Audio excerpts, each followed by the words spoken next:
How do you know when you're in love? What would you say to someone who's worried about waiting until marriage because their partner might not be good in bed?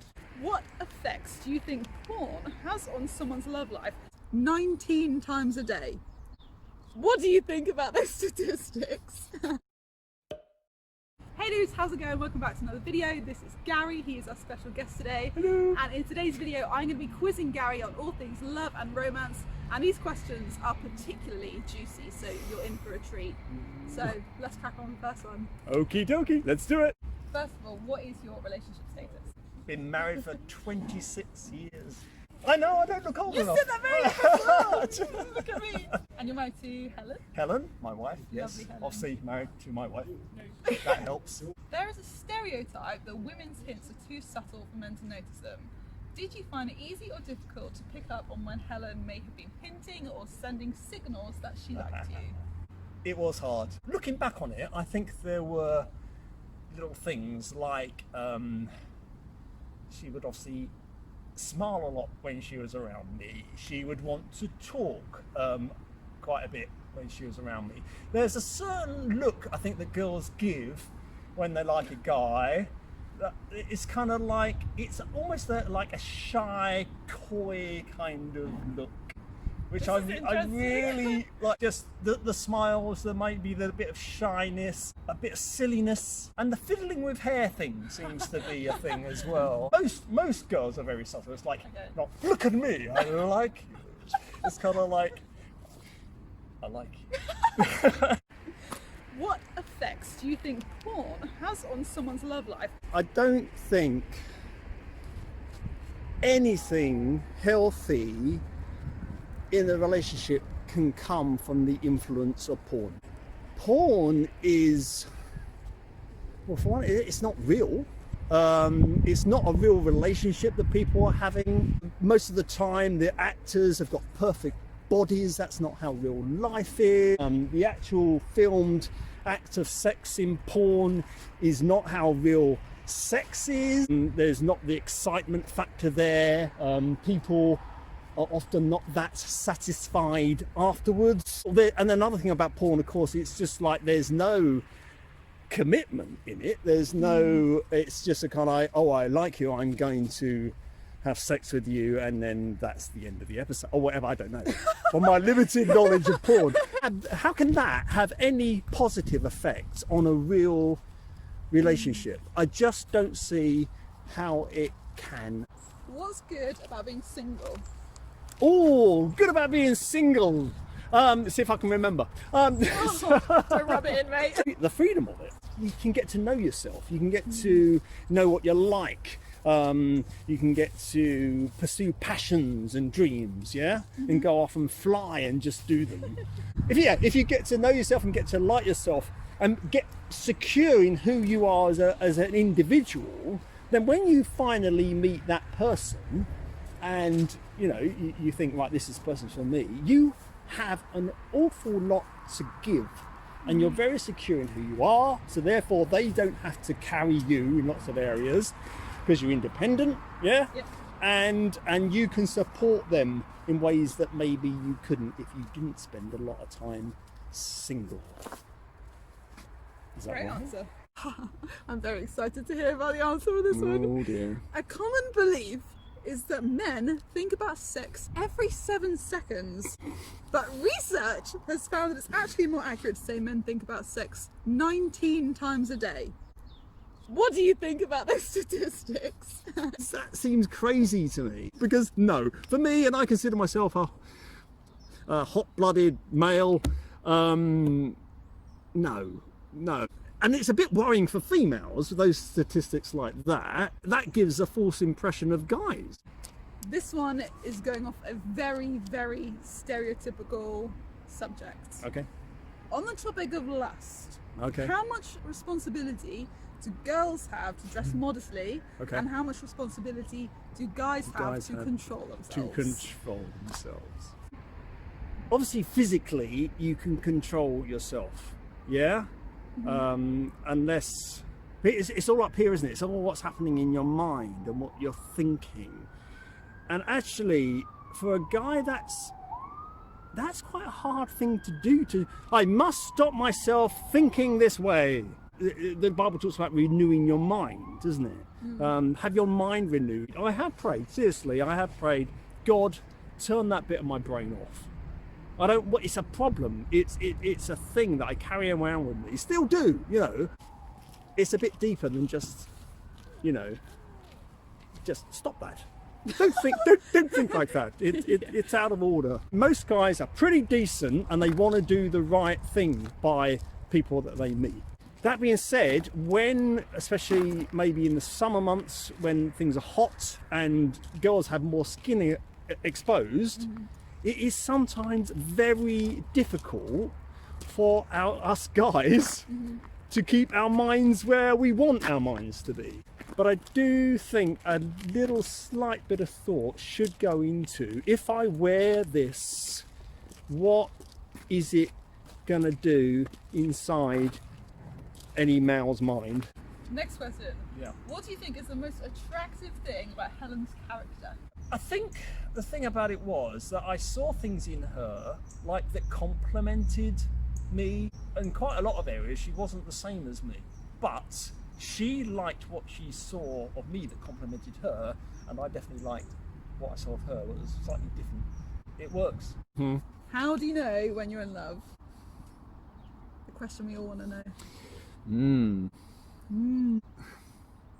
From what I know about love, there might be an immediate kind of like huge physical attraction, and if you then start talking to that person, get to know them, a huge chemical rushes through your body. Yeah. And that's part of love. I'm not saying that's not. That is part of love, because without that, I don't think true love can actually blossom in the man and wife sense. Okay. I think you need that, but it's more than that. If the more time you spend with a person, you start to form this bond, this connection, which just goes beyond the connections you've formed with other people. It's something different, it's something deeper, something more exciting, seems to be leading somewhere. And you come to a point where this person becomes the last person that you think about before you go to sleep, and the first person you think about when you wake up, and you come to the point where you actually want to spend every moment of every day with them, and you look into the future, and when you think about spending all this time with this person, you just like, you go, yes. Oh. And things happen around that, but the central core is me doing life with this other person. And also, I think you have a desire growing within you to meet that person's needs, because love is not a selfish thing, it's a very selfless thing, true love. And you start to see their needs as more important than yours, and hopefully they're seeing the same, and so it works because you're both giving out to one another. So that's, I think, what being in love is. That was such a nice answer. How important is it to date lots of people when you're a teenager? It's not. Once you know you're with the right person, you're with the right person. I mean, you're very valuable on your own. You don't necessarily need somebody to make you have a better identity. It's much better to have a group of friends, yeah, and get to know people in a really nice, safe environment around other people. And then if you feel attracted to a particular person, to take things further. What do you think about the phrase, try before you buy? Or what would you say to someone who's worried about waiting until marriage because their partner might not be good in bed? Yeah. Try before you buy. Have you heard that phrase? Yes, of course I have. Oh, okay. But it sounds like you're buying a car, doesn't it? We're talking about having a sexual relationship with somebody before you're married. Yes. For me, I chose not to do that, and so did Helen. There's so much more to a relationship than just having sexual intercourse. So hopefully, if you're in a relationship, you're going to get to know that person, like we just talked about. Yeah. Personality, talents, gifts, their hopes, their dreams, their fears. And so if you're then kind of like, I don't know, let's sleep with each other, and it doesn't go maybe as good as you were hoping, and you feel like either you failed or your partner's failed, then to break up over that seems to me a tragic waste, because a relationship is so much more than just the physical act of sex. So Helen and I decided to wait because, one, we didn't want to compare with other people, and we wanted our relationship to be just between us and to work through it together. And we're still working through it together, and physically we have high points and low points in our relationship, and sometimes it's not very good, sometimes it's amazing, but we don't base our whole relationship on just how good that night's experience was. So we've swapped places because Emma? It's my sister-in-law. I know Emma. So? Right. Okay, we swapped places because Gemma was feeling a bit short. Yeah, and Larry was feeling a bit tall. As a married man, in retrospect, how important is it to save sex for marriage?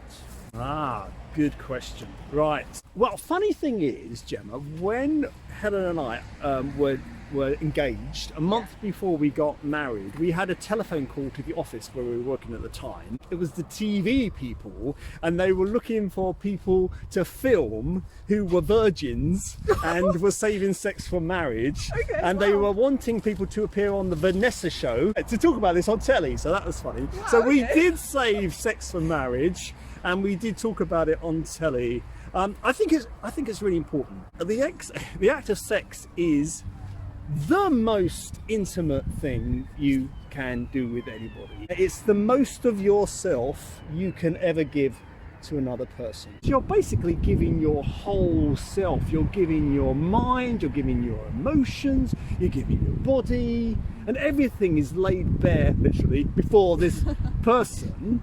And the Bible talks about this, and it talks about marriage, and it talks about when a man and woman get together and the two become one, like they become one flesh. And that's a really good description about what sex is, because you do, not just physically, but there's something spiritual about it, and it involves the whole of you becoming one with this other human person. So Helen and I decided to save the act of sex for our marriage night, which fortunately we were able to do, and it was great. Good. Actually, the morning after was better. Any final words of wisdom? No. Oh, Do it again. any final words of wisdom? Yeah, don't rush things. You know, if you're not in a relationship, don't feel pressurized to be in one. Enjoy your youth. Enjoy your life. You know, make the most of being you, so you're ready for when you do meet someone. If you are in a relationship, again, don't rush it. Take it slow, especially the sex stuff. Take that really slow, because it's really, really important, and save it for when it's right. Cool, so we hope you guys have found this video helpful. Don't forget to like if you've liked it, comment your comments, subscribe if you haven't already, and we'll see you in another video. Bye! Bye!